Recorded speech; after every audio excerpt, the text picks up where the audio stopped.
So guys, back again here after some break. I was a bit exhausted. Here, this old town, it's really beautiful, yeah. I mean, this is amazing, and it's just very enjoyable. Beautiful European cultural heritage at its best in a beautiful setting, and really elegant and well renovated. I love it, yeah. This is the old town of Skopje, one of the best touristic locations for city tourism. In the summer it is a bit hot, that is true, but that's the situation we cannot avoid. And we have here a beautiful place. Yes, and here we are back at Schengen Bay. I will walk you now a little bit through a different part of the city. I will show you now. We are on the part here with Schengen Bay, let's say the Schengen Bay side and not the Alexander side. And we will cross here. I just have to find out how to cross well in order, because these are really big streets here. The Yugoslavian city planners, they were, of course, city planning was one of the socialist priorities, and they did actually quite a good job in having decent transport corridors, public transport. That's all much better working than in Tirana, for example. It's obviously a big similar city in the size, but obviously the challenges in Tirana are much bigger when it comes to, but also then when in the EU there will be much better progress, because this is actually what the EU knows so well and will do very well as well. So now we're heading again back to the administrative center of the town. Oh yeah, I'm just, you know, trying to cross. And here you see one of these biggest boulevards. And here obviously a lot of traffic, but flowing very well. And you see some other of the big governmental buildings, some of the monuments. And we're entering again the site. We will pass now on the Ministry of Foreign Affairs, and I will show you some of the activities and some of the geography and some of this beautiful part here in the sunset. Yes, let's talk about Bulgaria, because I'm passing now the Ministry of Foreign Affairs. You know, what Bulgaria does is utterly unacceptable in European conditions, and also in all kind of European kind of a normal framework. Yeah, they abuse the power we vested in them, and they are a member of NATO and the EU, and then they use it against us. Yeah, they basically blackmail and bully a smaller country into accepting their own narratives. And obviously there is a different narrative between Macedonia and Bulgaria. I mean, there is also very difficult to reconcile, like all these Balkan conflicts between greater states and greater state concepts, greater Bulgaria, greater Macedonia. I mean, the way the borders were drawn after the end of the Ottoman Empire in 1912 and 13 in the Balkans, there was no clear way to do it. And obviously this is very contentious, but you know how to solve it. It's done, and the borders are done. And then to start a big fight about the language, yeah, I mean, to claim there is no Macedonian language, it's just Bulgarian. I mean, what is this?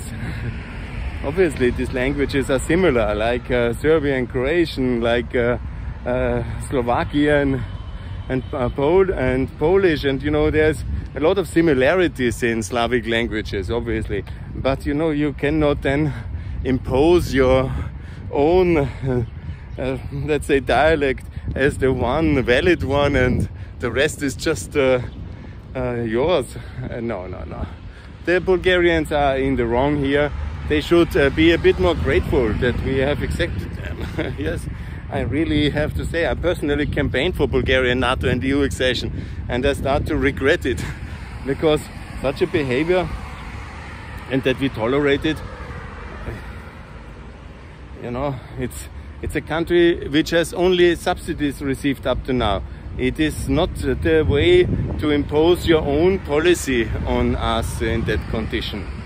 I mean, maybe that's the way Europe works, and it's also fine. I don't say we should attack Bulgaria or something, but this can be allowed, and big powers like Germany then seemingly not interested.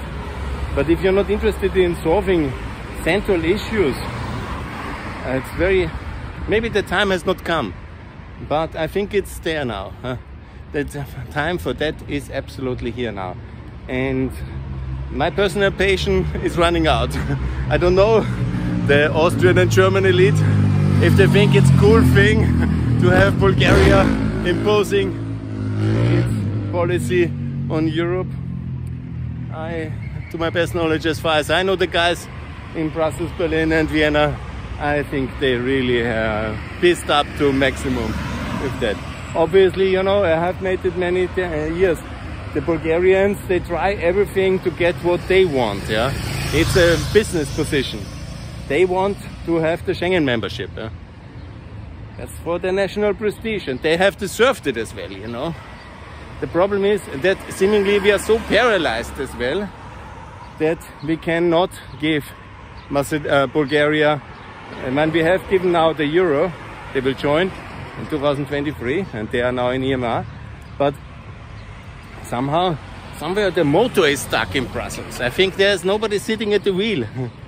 Because it would be very easy to give Bulgaria the Schengen membership. And then I'm sure that's the deal they want ultimately. Yeah. You know, that bargain must be struck now. And then suddenly all these big issues. I mean, obviously Macedonian is a lone language. Obviously they have the right to notify their own language, and obviously it will be a European official language. Next to Bulgaria, there is then the language of Macedonia. Fine. It's just, you know, very important as well that Albanian is also then notified, and we must be sure that obviously with the accession, that's why this triple accession is so necessary, because we have only one language per country as official language, as far as I know. So Albania then for Albania, so everybody has then an official language. So we can clearly manage this well, and we will have the same issue in Montenegro, will come up as well. But okay, not all at once. Let's focus on that one. We need to give the Schengen membership to Bulgaria in a deal for ending this enlargement blockade. And that's basically, here's the Ministry of Foreign Affairs, just to show you here. Ooh, very good. I was once in there with Mr. Fischler. Well received, beautiful place. Here one of the bridges. And here you see the whole beautiful Vardar River again. We're walking. This was one of these contentious projects. I don't know the whole history. I think Gruevski has seen it in Vienna, and he has then thought it's a good idea.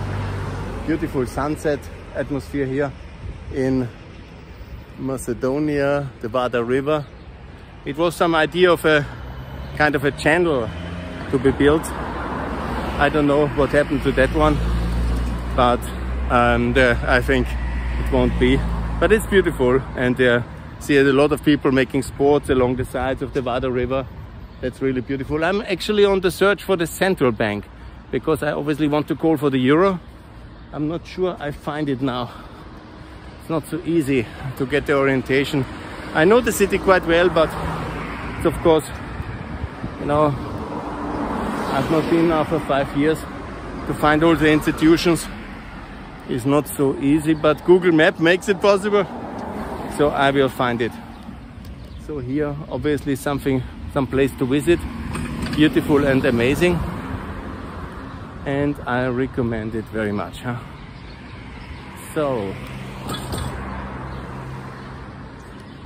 good. Where's the central bank? Narodna Banka. I will find it.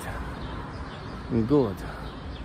Now here we are at the city parking center, some Holiday Inn hotel, and here I think it's on the other side.